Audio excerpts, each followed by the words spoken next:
Great. Okay, so thank you very much for having me involved. It's a real pleasure to be here. I want to add my acknowledgement. I'm speaking to you from Wongal land in the Eora Nation. We acknowledge them as the traditional owners of the land, but also to acknowledge that we live in a country where responsible technological innovation is historically associated with the traditional owners and with the First Nations people. And if you read the works of people like Bruce Pascoe in Dark Emu detailing the kinds of technologies and innovations that have been made in response to the land and in conjunction with land, we have a really long heritage and a long history and tradition to draw on here. I think it's very important that we, particularly we who come from a colonial background, recognize that tradition and recognize that heritage as part of the way that we try to undertake conversations around responsible technology going forward.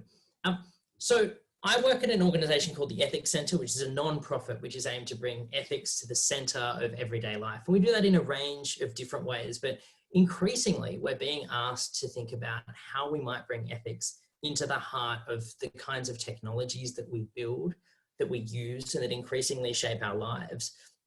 In 2018, we published a kind of a white paper called Ethical by Design, Principles for Good Technology. And I'm going to draw on some of the findings that we've had in rolling out that research and actually taking it to work, and some of the things that we've seen kind of popping up in organizations, in conversations when we've tried to do policy work that have kind of gotten in the way of ethical conversations taking place, or that have been hidden beneath the surface of some kind of unethical decision or problem that's arisen in a particular case. We also do a whole lot of the stuff that you'll talk about a lot in this session around, what kind of plays you can run, how you can structure your teams, how you ensure that you've consulted with all the stakeholders, all those kinds of process questions around ethical technology are part of what we do. But today, looking through the program, there's going to be so much of that from a range of fabulous speakers.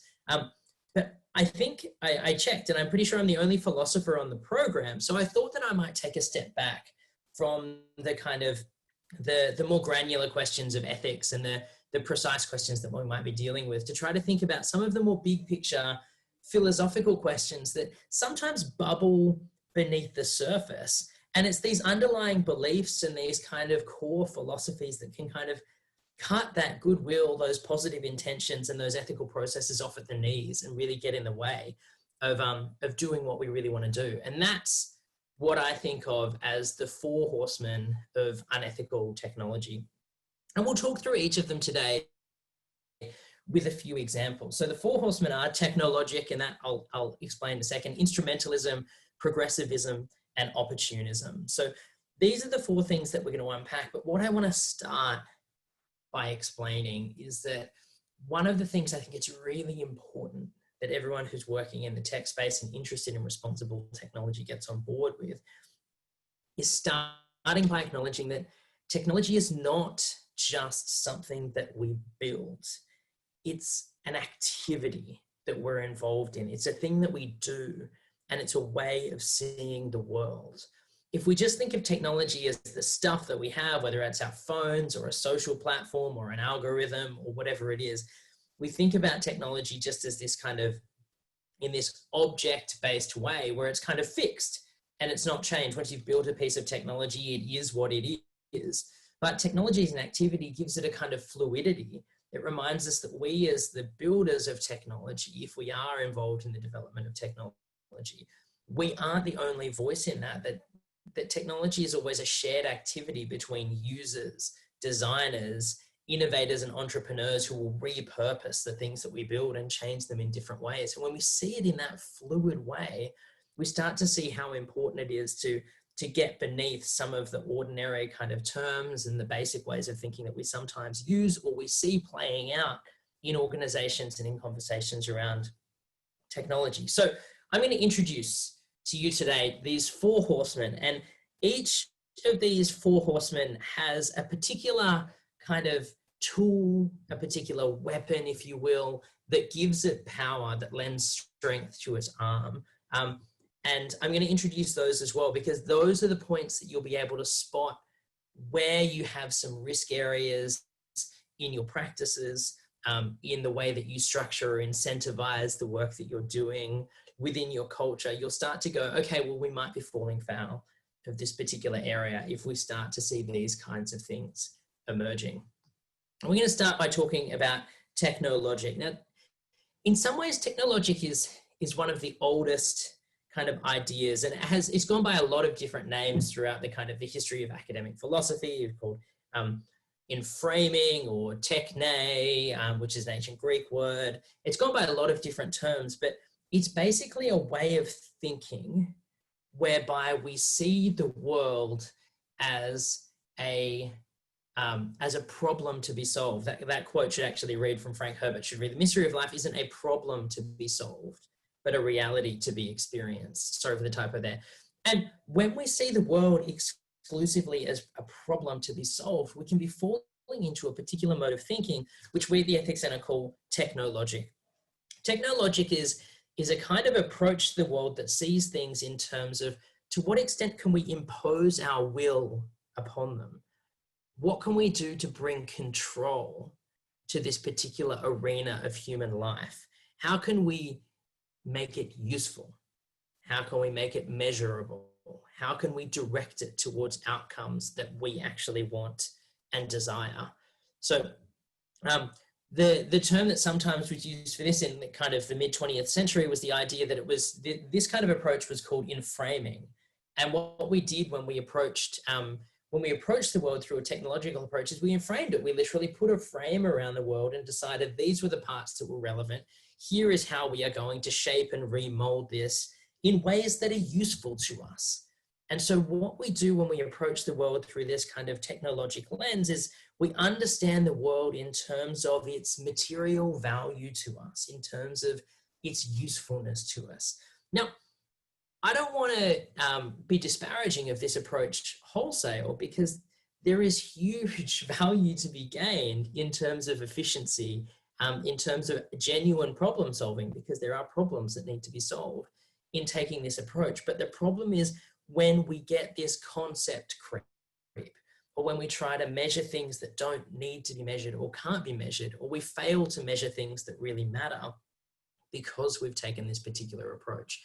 So one of the great examples that the executive director at the Ethics Center, Simon Longstaff, uses is he talks about how we talk in terms of the way that we in organizations manage employees, and we think about it in terms of human resources.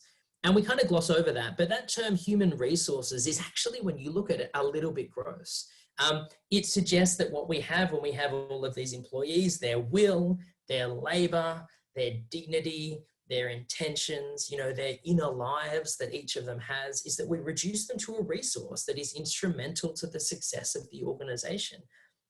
And it's a really good example of what we call technologic, this kind of technological lens that assigns a set purpose to things. So we get to decide what the world is for. We've seen this, for example, in the approach to the environment, that we've seen, well, we decide what the environment is for, how useful it is. If there's no use value, then we will make it useful by turning it into resources, by turning it into power. Instead of saying that this is actually something that stands alone, that stands separate from us, that we need to interact with in that kind of more sustainable, open-ended way, we think about it purely as something that we can impose our will upon. And that's what the first Horseman is approaching in this way. Now, what gives power to this approach is, and I've already alluded to it, is an obsession with measurement and with metrics. It's the idea that instead of saying, well, what matters gets measured, we flip that and we say the only things that can be measured matter. And we take a really reductive approach to how we think about success in terms of technology. And it's that obsession with measurement and that preoccupation with metrics and control that really fuels this. And we can see it playing out in some really high profile cases. So we've seen, for example, in 2014, the famous Facebook emotional manipulation study that many of you will probably be familiar with. So the actual academic study that they undertook was entitled Experimental Evidence of Massive Scale Emotional Contagion Through Social Networks. And what the team did, they used Facebook's algorithm to control whether users would see positive or negative posts in their feeds. And they found indeed that based on the content of your feed, they could positively or negatively influence a user's mood. And a lot of the focus of this was on the fact that although there was in the end user license agreement, there was some kind of, legalistic consent that was given, that this was done really without users being aware of it. And that was potentially very dangerous because we know that, that people have mental health issues that weren't necessarily screened. But if we take a step back and we think about what drove people to think that we could operate in this way, what kind of mindset would you have to adopt? What are some of the underlying beliefs? What we see, or what we might see, is an approach that sees users on Facebook not as individuals with their own inner lives that need to be cared for, but as cogs in a much larger machine. That we don't think about Facebook as a group of individuals, but we think of it as a network, and we prioritize the network over the individuals that contribute to that. So that's a great example, if that approach is in place, of what Techno Logic is risking. What that might be pushing us towards is not thinking about the end user or the person who has value at the end of this process, but prioritizing the system itself over those people. But the other thing that we see in the emotional contagion example is this idea that we're not interested in discovering how you feel. We're not interested in understanding your emotional state as it is now. What we're interested in doing is seeing whether we can control that. Whether if we were to impose our will onto you, we could influence that one way or the other. So there is again that underlying sense of control and that underlying interest in imposing ourselves and seeing you as instrumental. Well, why do we want to influence your mood? Well, for various reasons, largely to do with selling and making money and all these kinds of things. But at the core of it, it's not about there being something separate to us that has some kind of intrinsic value that needs to be preserved. Everything is subsumed within the logic of the technology itself, which is to make things more efficient, to make them more effective, and to bring them within our field of control. Another great example that I'm very fond of is the Snoo baby crib. And it's a crib, it's a cot for babies that uses AI to learn about your baby and to rock it to sleep for you. So what it does is if it senses your baby starting to move and starting to wake up, it will start to play white noise. It will start to gently rock to try to put your child back to sleep. And the catch cry of the Snoo baby crib is exhaustion is optional, which sounds really great. As a young parent, I've got 2 kids, a parent of young kids, that sounds fantastic, but what does it miss? What does it set up as its metrics for success? Well, it sets its metrics for success as maximizing sleep for both parent and child. What it doesn't attend to are the reasons why a child might be waking through the night, because those are really difficult to measure. It doesn't measure necessarily the attachment and the bond that's generated through the kind of routine contact with a newborn child through the course of an evening. It doesn't recognize the ways in which you are actually constituting yourself as a parent when you have to get up through the night multiple times to rock your child to sleep. When my first son was born, I was working full time. And so by the time that I came home from work, he was often already asleep. So my only time to really be dad was between the hours of like 8 p.m. and 6 a.m. So a lot of that was actually rocking him back to sleep. So what we don't measure when we think through this logic of efficiency and effectiveness, this logic of control, that what we want is some kind of outcome that we can measure and prove the value of, we miss a lot of things. Now, that's not to say that this is a bad product. It's not to say that there isn't a place for it when you're a single parent who's working 2 shifts and for whom sleep is not just really important for you to get through the day, but helps you to be a better parent when your kids are awake. There's enormous value in these things, but it's about recognizing that there is a limit to the logic and there might be some things that are being missed in the process when we're approaching it in this way. Let's move to our second horseman, which is what I call instrumentalism. And this is probably the best known of the four horsemen. You'll recognize it in a number of different ways. Instrumentalism is the idea that there is no good or bad technology. There are just good and bad users of technology. It's not about the maker, it's about the user. All we do is build stuff. It can be used for good or for ill. That is up to you. We build hammers and we build tools. However they are used, it's not up to us. And we see that coming through in Mark Zuckerberg's testimony to Congress. We see it in Salesforce CEO Mark Benioff, who is widely quoted as saying that technology is a tool.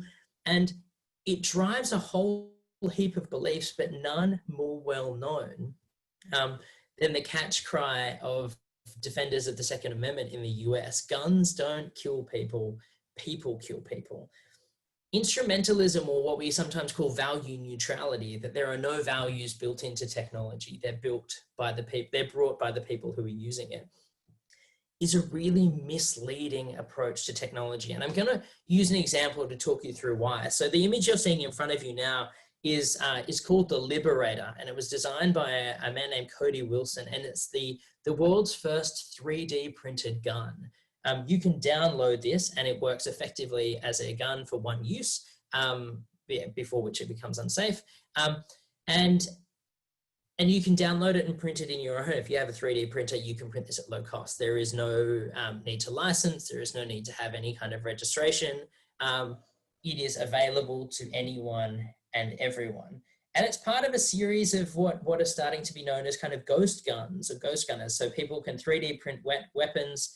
Originally, they were in this kind of plastic, and there is now the possibility of building them from metal, which is enabling even automatic weapons potentially to be 3D printed.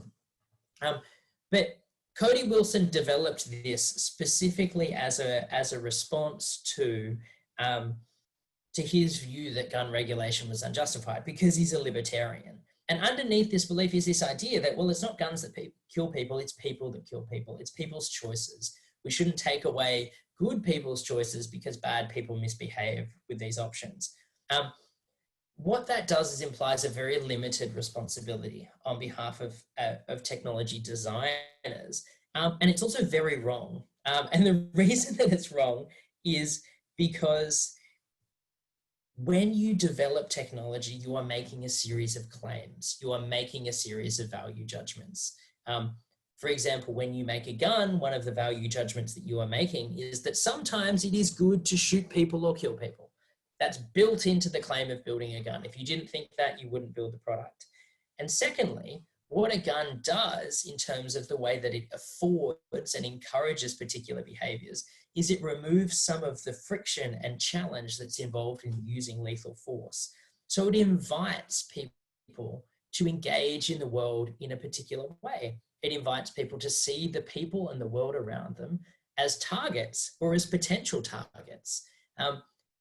To say that that's a value neutral or that's an entirely morally neutral thing that you have just done when you've built that capability, I think is really misleading. And we need to look at a couple of different approaches to technology to understand that. And one of them is what's known in philosophical circles as post-phenomenology. And post-phenomenology is an idea that sees technology as a mediator of relationships, that whatever technology does, it mediates the relationship between me and the world. So we are kind of mutually constituting each other when we use any piece of technology. When we use a camera, we are reconstituting the world around us as something to be photographed, and we are reconstituting ourselves as a photographer. When we do that, we're changing our identity. When I pick up a gun, I turn it into a weapon through my choices, and it turns me into a potential killer. It's about the relationship and the relationship that the technology affords us with the world and with the people around us. And so if you think about the technology that you're building in terms of what kind of relationships you are generating with the world around you, what kind of invitations you are making for people to relate with the world around you, it becomes pretty clear pretty quickly why it is that you can't just think, well, it's all up to the user in the ways that we approach this.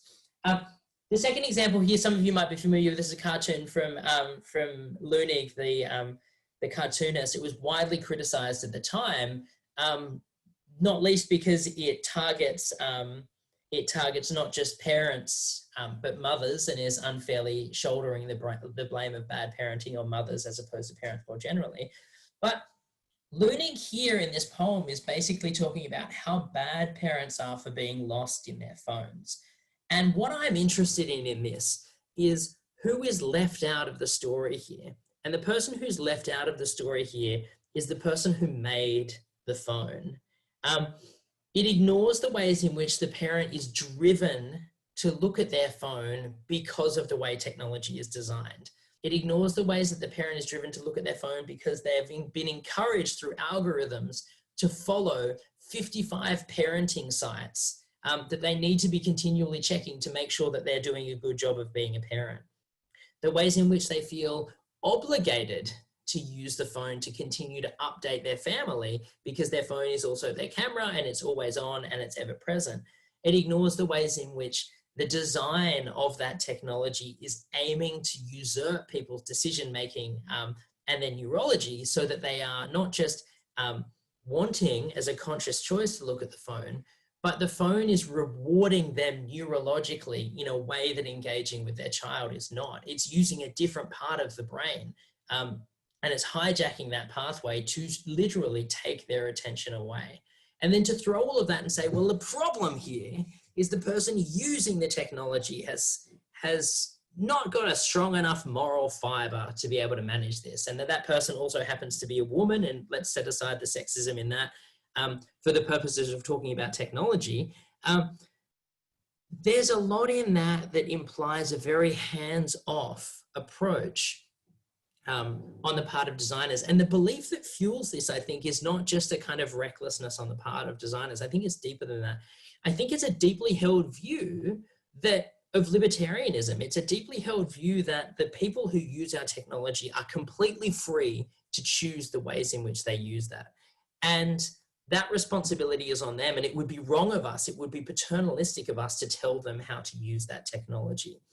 When you start to see that view coming through in the ways that you're thinking, in the conversations that you're having that says, well, this is not up to us, this is up to the user to decide this. It's worth asking, is that actually genuinely about promoting the autonomy and liberty of your users, which is a good thing to do?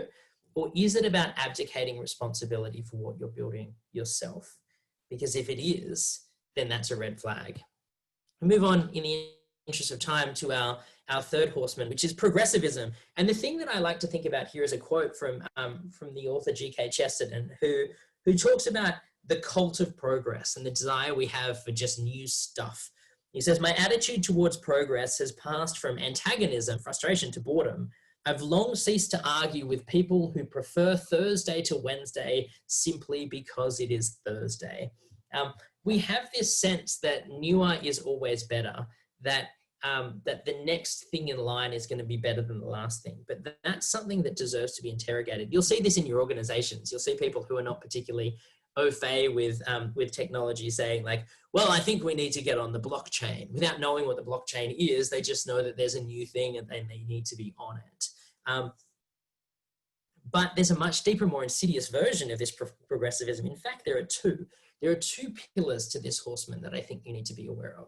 The first is the idea that progress is inevitable, that humans are innately creative and that we must not curtail that creative drive because that kind of progress will out. Eventually, history is going to drive us in the direction of new innovation, and that innovation will be good and will push human society towards perfection and advancement, and that's going to build this grand utopia for everyone. And that belief, I think, is clearly wrong, and in fact is demonstrably wrong when we look at the fact that there are a bunch of technologies that just haven't been made because we've made a conscious choice not to make them. The best example of this that we can use historically is chemical weapons and that have been banned, and there have been global agreements that we shouldn't make those. And that's the idea that movements like the Stop Killer Robots groups are trying to push and say, well, we can just choose not to make militarized robots because it would be a bad thing to make. Like, this is not inevitable.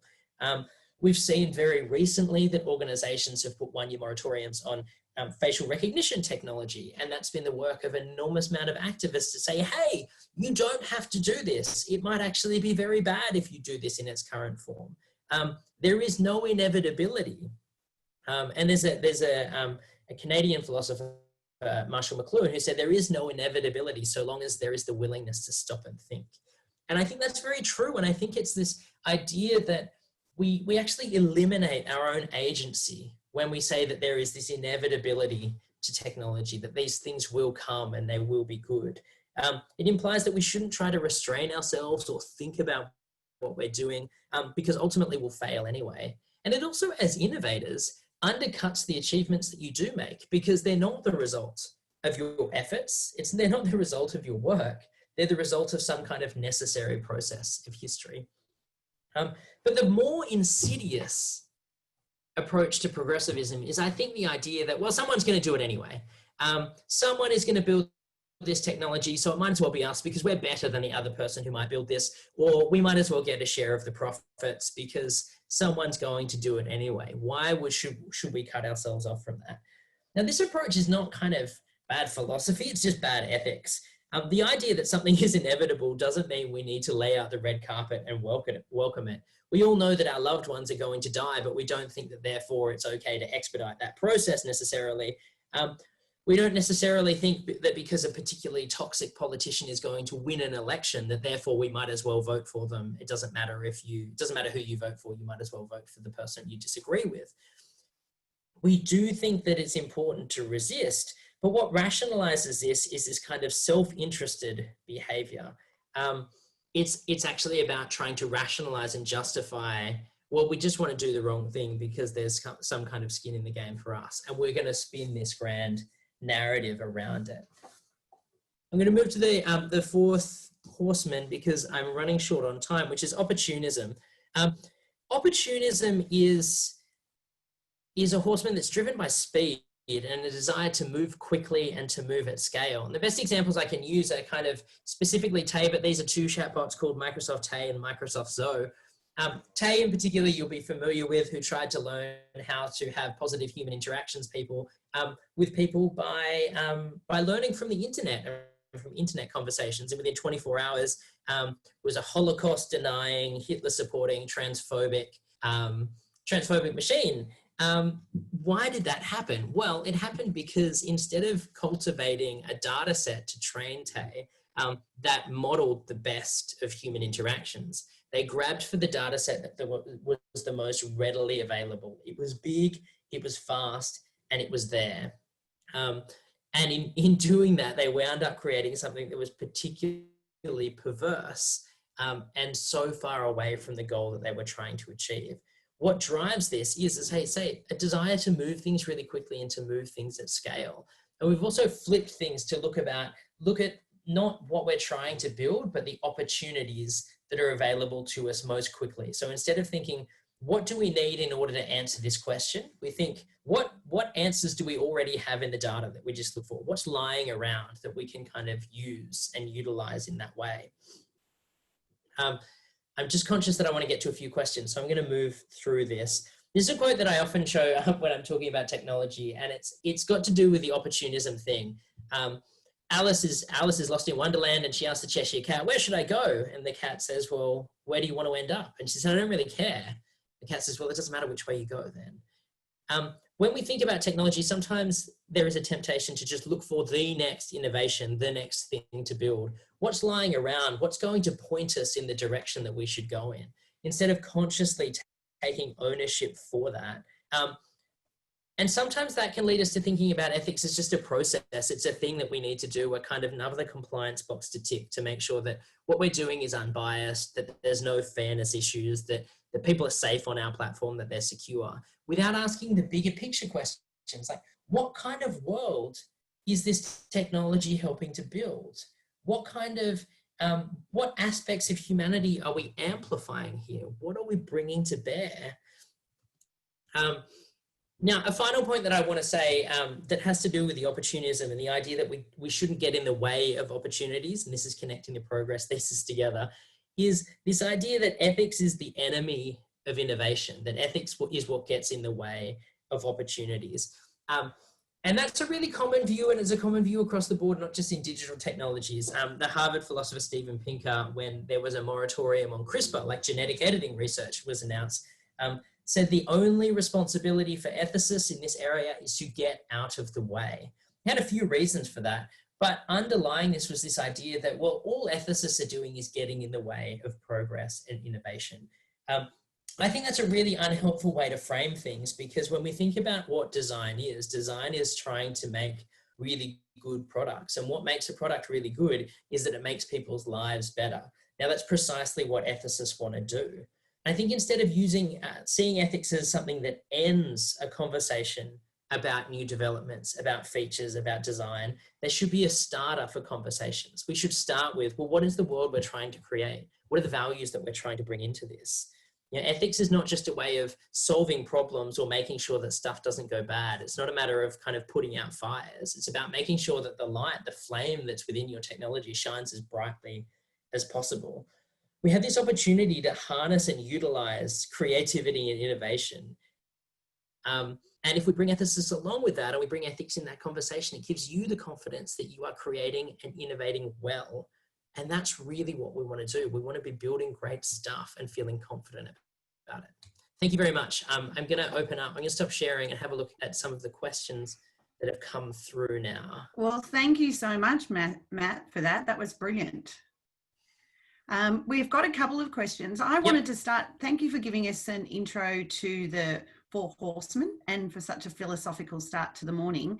Can I just remind people to post questions in the Q&A, and also not to be shy. I can see some intros are happening, but you know, be brave and share on the chat line as well. Matt, I want to go back to the first Horseman where you were talking about metrics. I mean, many organizations now run on metrics, run on, you know, what you know they can measure. Have you got any advice for how people should approach metrics and measurement? I think this is where you want to look at the relationship between some of the pitfalls, right? Like, so opportunism really strongly can inform the kind of metrics that we're going for. So we think about what are the easiest things to measure. And I'll use a personal example from our organization. So our organization's purpose is to bring ethics to the center of everyday life. That's what we want to do. And one of the ways that we do that is we have a whole bunch of online content. We run articles and we, you know, we produce videos, and then we upload them, and we kind of think, well, how do we know whether they're working or not? And for a long time, the metrics that we use, which we're now starting to rethink, how can we do that differently, was just how many people clicked on the article, how many people read it, how much time did they spend on the site. Now that tells us very little about whether this is actually serving our goals, but it's a very easy measurement to make. And if we were trying to commercialize that offering, it would be a very useful measurement to make. But it doesn't necessarily mean that it's the right measure. And so I think there's nothing wrong with measuring stuff, but we need to measure the right things, even when they're really hard to find. And we might actually find that when it comes down to it, the ways that we approach measurement and the kinds of metrics that we're looking for, we can't rely on quantitative data, even though it's cheap and it's easy to collect and we can get it quickly and at scale.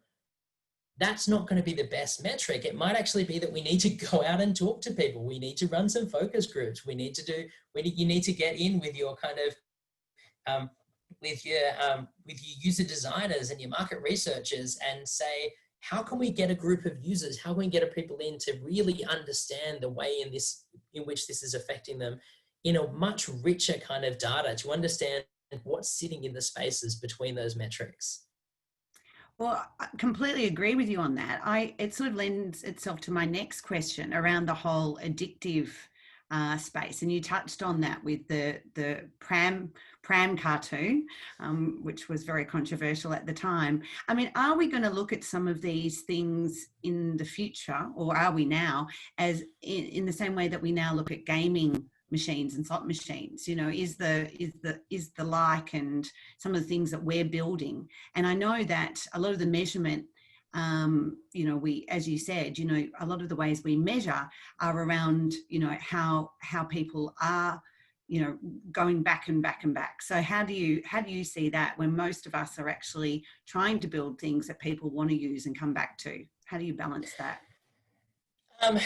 I think that you start with the goals, and not just the goals for the product, but the goals for the people who are then going to build the product. So at the end of the day, what gets paid gets made. If you get paid to produce things that are very sticky in people's minds that they want to return to, whether that's an app or whether that's an experience, then there is a risk that what you're incentivizing is developing something that that is a bit addictive, or that does interact negatively with people's freedom. The ways that we incentivize our staff, we know this not just in technology, we know this from royal commissions into banking, we know this from work that I've done with sports organizations, we know this from a whole heap of different places, that if you reward people based on obvious goals, they are going to try to build their activity to maximize those goals. So if you're using those lazy metrics not just to determine success of your product, but to determine whether you're going to give someone a promotion or something, then you're reinforcing and you get this really nasty feedback loop. In terms of whether the addictiveness of the product, I just want to point people to some of the work that's being done by the Center for Humane Technology in the US and Tristan Harris. So what I think is interesting here, and this is where the opportunism and bringing that real kind of ethical framework to bear on the kind of world we're creating. At some stage, someone looked at slot machines and thought, wow, those are incredibly addictive, and didn't think, isn't that a problem? Isn't that bad for people? They thought, how can we bring that addictiveness to bear in the things that we're building? And that's the moment. That's the moment that we want to interrogate, and that's the moment that we want to try to prevent. And it's precisely through the kinds of incentive structures, the kinds of stories that we tell about ourselves and what it means to be developers, and how we push against that as an industry. Like, those are the moments that we need to be very careful of. So, Matt, I'm sorry to say that we're running out of time. One of the last questions was around children. And I know as my children left for school this morning, they said, you are recording this, aren't you? Because, of course, they love your podcast. So I do want people to remember that Short and Curly is a great way for children to encounter ethics in such an approachable way. The other good news is that you've agreed to speak and share at Agile Australia in October, which is very exciting. And I know lots of people are keen to continue this conversation. In terms of the Ethics Centre, they can come to you, can't they, for help as well? Yes, that's absolutely right. So not just around the things we've been talking about here, and I direct you to our paper, Ethical by Design, which is freely available through our website, but certainly a range of different there are a range of different things that we can help you with, whether it's organizational culture, whether it's around technology design. And you're welcome to find me. I'm on just about every social media platform. So please track me down, get in touch if you have any further questions, because I know we've had a really short window of time here today. Yeah, thank you so much, Matt. And please, everyone, upstanding, have a stretch and join with me in thanking Matt for such a wonderful start to this morning. Thanks very much, everyone. Cheers.